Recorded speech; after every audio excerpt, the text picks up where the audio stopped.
자, 작용하고, 이거 막 하도 헷갈리니까 사람들이 작용하고, 나그랑제한, 이 나그랑제한하고 뭐냐 물으면 같다고 하면 안 돼요. 예. 차원이 달라요. 자, 나그랑제는 뭐예요? 단위가 뭐예요, 단위가? 단위가 뭐야 할 때는 위치 에너지 이야기 안 하면 돼요. 그냥 에너지 하면 되잖아요. 위치의 에너지도 에너지잖아요. 그럼 이건 에너지요. 됐죠? 그러면 이 작용은 뭐라 그랬어요? 예. 그럼 작용의 대표적인 예가 뭐가 있어요? 프랑크 상수잖아요. 그럼 작용은, 자, 작용 이야기할게요. 작용은 적분을 한 겁니다. 뭘? 나그랑제한을 뭐에다 적용했어요? 시간에 대한 적분입니다. 같을 수가 없지. 야는 아들이고, 야는 아버지요, 아버지. 아버지하고 아들 같답니다. 정말 그 관계요. 같지 않아요. 근데 같은 계열로 가기는 하는데, 그래서 무슨 말이냐면 이걸 이제 보여줄게요. 그러면, 이걸 알면 여러분들 다 문제를 풀 수 있어요. 근데 보여줄게요. 이게 집합적 사고가 왜 중요하냐면, 여러분들, 자, 더브로의 물질파의 이론에서 파장은 이 공식이 자주 헷갈려요. 저도 옛날에 헷갈렸어요. 이걸 어떻게 구해요? 제발 집합론적 사고를 났어요. 자, 이거 단위는 길이잖아요, 길이. 그러니까 그것만 기억하시면 돼요. 그러면 여기에 뭐가 와도 이게 무조건 이쪽에 오는 게 길이가 돼야 돼요. 계산 다 하고 나면. 됐죠? 그러면 여러분들, 내가 옛날에도 헷갈렸던 게 여기에 프랑크 상수가 오고 여기에 P가 이렇게 온다 하잖아요. 그럼 이게 헷갈려요. 공부 좀 한 사람 헷갈려요. 이게 맞나? 혹은 이게 맞나 이거예요. 자, 빨리 계산해 보세요, 여러분들. 이런 과정을 통해서 여러분들 물리가 진짜 이 손에 와닿아요. 자, 남다가 이 파장이, 자, H의 P가 맞느냐, 남다가 P의 H가 맞냐, 이 대답할 수 있는 사람. 자, 밑에 거죠. 예. 그러면, 이 밑에 거라는 걸, 금방 증명을 해봐야 돼요. 자, 그러면, 이거는 모멘텀이잖아요? 그러면, 속도 곱하기 질량이잖아요. 그럼 이건 MV잖아요? H는 뭐냐 하면, H는 뭐죠? 작용이잖아요. 작용은 뭐라고 했어요? 에너지 나그랑제한에다가 시간을 곱해준 거잖아요. 예. 그러면, 자, 에너지 차원은 뭐예요? 에너지 차원이 뭐를 물었을 때는 에너지 공식 아무거나 하나 이야기하면 돼요. 다 동일해요. 에너지 공식에서 운동 에너지가 2분의 1 MV 자승이잖아요. 이 상수 나올 때는 잊어버리세요. 상수 쓰지 마세요, 그냥. 그러면 MV 자승이 에너지 차원이잖아요. 그럼 좀 적어보세요. MV 자승에, 요거 에너지잖아요. 이거다가 시간으로 곱해줘야 작용이 되죠. 됐죠? 됐어요. 그러면 잡으세요. MV, MM 없어지죠? 요 V 남죠? 요 V 제곱이죠? 이거 없어지면 이거 뭐죠? V 남죠? 그럼 V에다가 시간을 곱해줘 보세요. V는 뭐예요? 길이 곱하기 시간이잖아요. 나누기 시간이잖아요. 여기다가 시간을 곱해줘 보세요. 길이가 나오지. 그러니까 길이가 나오죠. 이제 안 헷갈리겠죠? 이게 집합적 사고예요. 무조건 물으면, 물리 문제를 물으면 차원을 적어보라는 거예요. 차원을 적어보면 이거는 반드시 길이 차원이 나와야 돼요. 이거 했더니 길이 차원이 나오잖아요. 길이 차원이 나왔잖아요. 됐어요? 하나 예를 들어 준 거예요. 그래서 뭐든지 물으면 어떤 물리량이 나오면 이게 에너지냐, 작용은 얘가 딱 하나밖에 없다 그랬잖아요. 프랑크 상수밖에 없어요. 무조건 물으면 에너지냐 혹은 포스냐. 에너지하고 포스는 어떤 차이가 있어요? 그래서 항상 물리 문제는 나오면 가장 위에 있는 집합은 이게 에너지냐 작용이냐. 입자 물리학에서는 자, 에너지는 스칼라의 벡터예요. 그렇죠, 스칼라. 그래서 여기서 에너지란 말 안 쓰고 스칼라란 말 써요. 스칼라장이다. 예.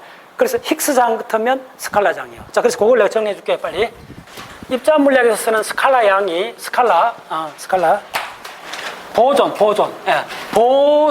보존 입자는 세 가지가 있습니다. 입자 물리학에서. 그래서 이 보존 입자가 처음에 있는 게 골드스톤 보존이에요. 골드스톤 보존. 그 다음에 있는 게 뭐냐면 벡터 보존. 자, 요거 항상 구분하세요. 벡터 보존. 그 다음에 있는 게 뭐냐면 지금 오늘 강의했던 그게 위커 보존이라고 하고 더 흔히 쓰는 게 게이지 보존입니다. 자연에는 세 가지 보존이 있어요. 보존 입자가 있는데, 자, 이게 어떻게 구분되느냐 하면, 자, 대전제로 모든 입자는 뭘로 구분된다 그랬어요? 그러니까 수도 없이 하겠죠. 모든 입자는 딱 세 가지밖에 없다 그랬죠. 파티클은, 솔입자는 딱 세 가지밖에 없어요. 그래서 매스, 차지, 스핀. 됐죠? 매스 차지 스핀. 이걸로 이 입자 물리학이 시작되는 거예요. 예. 그리고 이거를 매스 차지 스핀에서, 요 매스를 잠깐 설명드리면, 이 매스는, 우주에서 매스에 대한 정의는 이제 시대마다 바뀌어요. 질량은 가장 허약한 겁니다. 그래서 질량의 가장 왼수는 뭐냐 하면, 대칭입니다. 대칭하고 질량은 함께 존재할 수가 없습니다. 이게 대전제입니다. 그래서 이 대칭은 카이랄 대칭, 카이랄 시메트리는 디락 입자, 디렉 입자의 질량 M을 제거해요. 그 다음에 게이지 시메트리에서는 누가 왼수냐 하면 바로 게이지 보존의 질량을, 입자 질량을 제거해야 돼요. 그럼 게이지 입자라는 게 뭐냐면, 게이지 입자가 세 가지가 있습니다. 감마, 그 다음 W 플러스 마이너스 G0, 요 세 종류가 있는데, 요거는 질량이 제거가 됐어요. 됐죠? 근데 야들은 질량을 제거를 못했어요. 그 질량이 출현한 거예요. 그래서 질량이 제로화야 될 게이지 입자가 질량을 획득하는 메커니즘이 힉스 메커니즘입니다. 힉스 메커니즘은 뭐냐 하면 디렉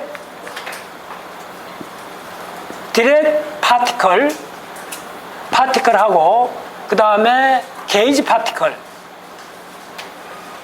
파티클이 질량을 획득했어요. 그러니까 매스텀이 나타나요. 질량항이 나타났다 그래요. 질량항 텀이 제너레이션 돼요. 질량함이 생성됐는데 어디서 생성됐냐고 할까네? 잘 들었어요? 스칼라 포텐셜. 자, 스칼라 포텐셜이 스칼라 에너지입니다. 그러니까 위치 에너지입니다. 계속이 왔다. 위치 에너지, 스칼라 포텐셜 에너지에 의해서 디락 입자하고 게이지 입자가 질량을 획득했다는 거예요. 그럼 디락 입자는 뭐냐 하면, 디락 입자는 스핀이 S가 2분의 1로 되는 입자예요. 그 얘가 뭐냐 하면 일렉트론, 그 다음에 양성자, 중성자 할 것 없이 모든 거 다 이 디락 입자예요. 됐나요? 그 디락 입자를 나타내는 파동 함수를 이렇게 일반적으로 커사이라 이렇게 적어요. 이쪽에서. 다음 시간에 또 합니다. 그 다음 게이지 파티클은 뭐냐 하면, 이 게이지 파티클은 포스의 캐리어입니다. 포스를 실어 나르는 입자예요. 그래서 이게 바로 지금 게이지 파티클이 뭐냐면 W 플러스 W 마이너스 그 다음 G0예요. 요 세 가지가 하는 게 위크 포스예요. 위크 포스를 내게 해주고, 그 다음 하나가 또 게이지 파티클이 있어요. 감마가 해주는 요게 뭐냐면 EM 포스, 일렉트로 마그네틱 포스를 내게 해주는 거예요. 됐나요? 그래서 힉스 메커니즘 뭐냐면 우리가 아는 전자, 그 다음에 뉴트리노, 넵톤이죠. 넵톤하고 컥을 말하는 겁니다. 이건 구체적으로 디락 입자는 다르게 이야기하면 넵톤하고 컥입니다. 전부 다 넵톤하고 컥이 스핀이 2분의 1이잖아요. 오케이? 넵톤하고 컥 6개.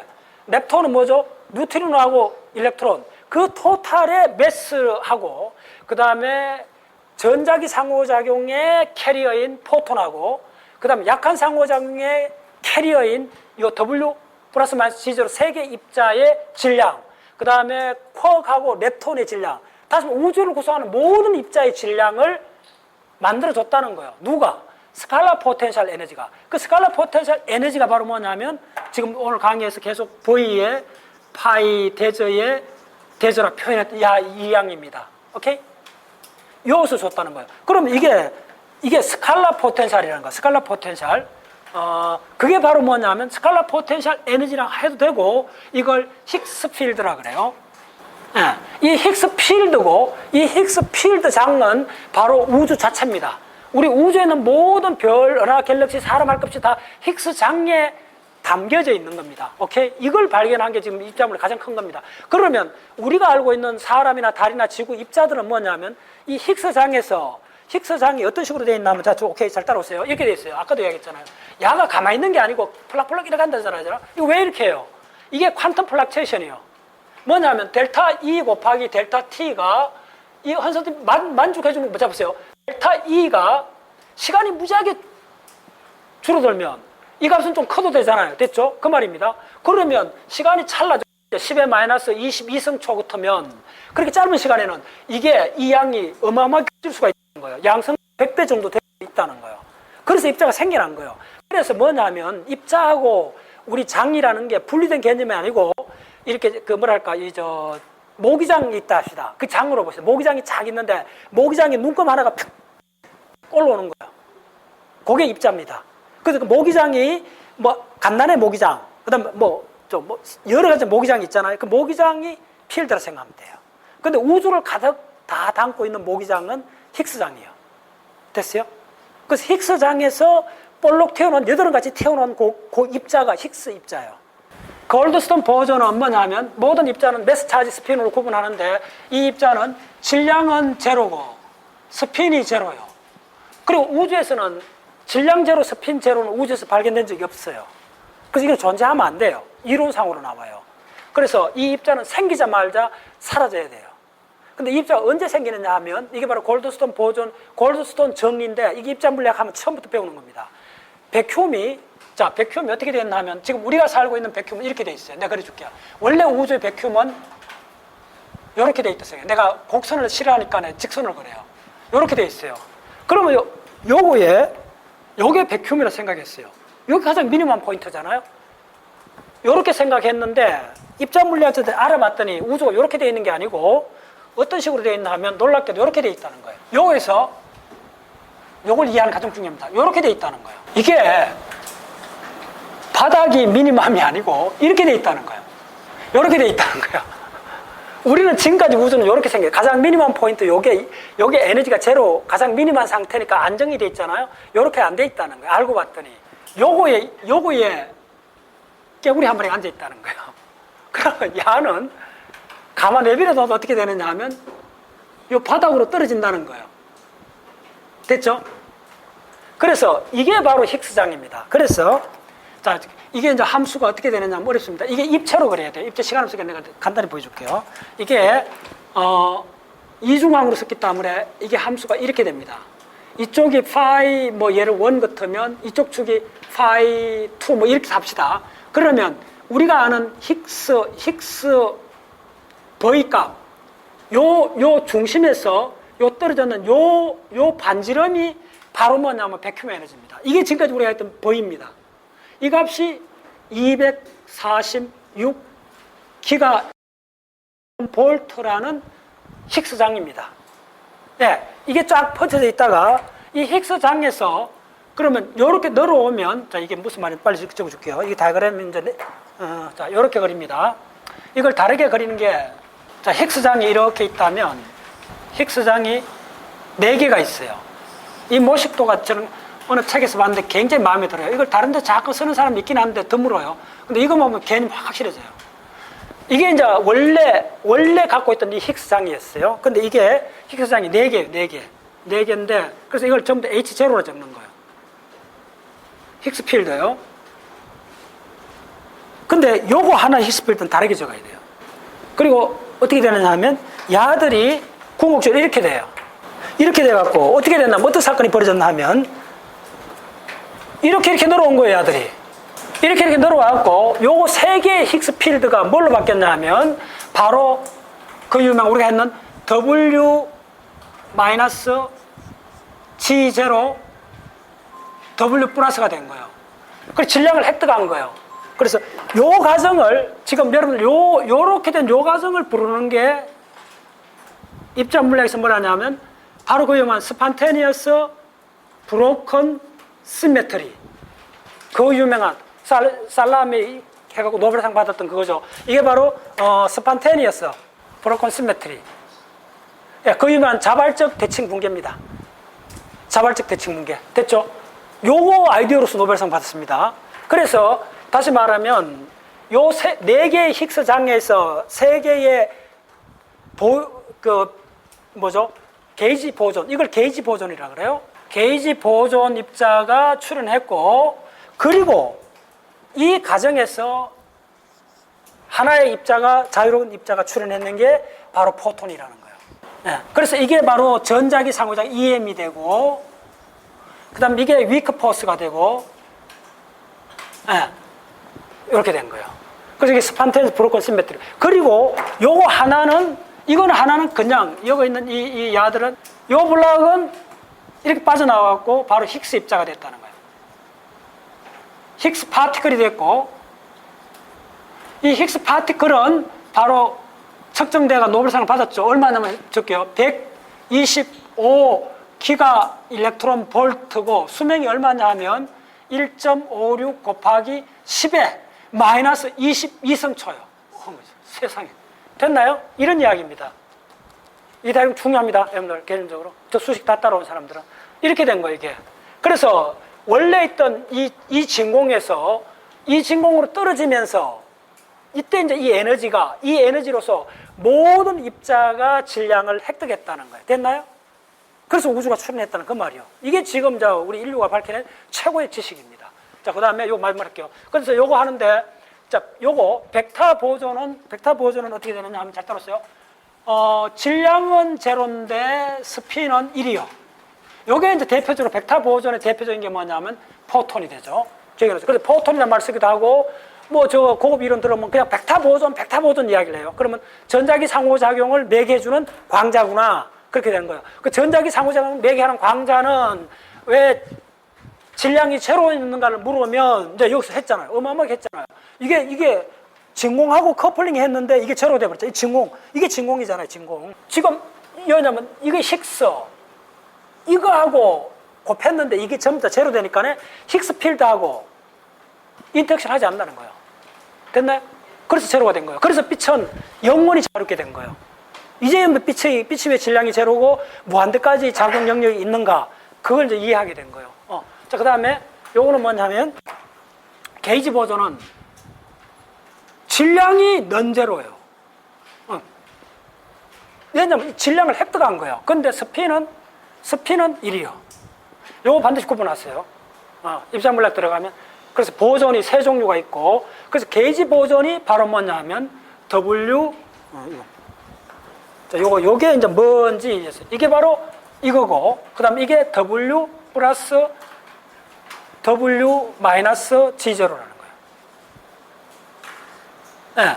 그리고 이거는 어디서 왔냐 하면, 이걸 이제 다루는 그 심메트리가 이게 바로 U1이고, 이걸 다루는 심메트리가 바로 SU2고, 이거의 제너레이터가 뭐냐 하면 시그마라는 거예요. 됐죠? 시그마 1, 2, 파울리 매트릭스라는 거예요. 됐어요? 그래서 이건 공간상의 인터널 회전을 말하는 거예요. 이렇게. 이걸 다 끝나요. 지금 요 보존하고. 됐죠?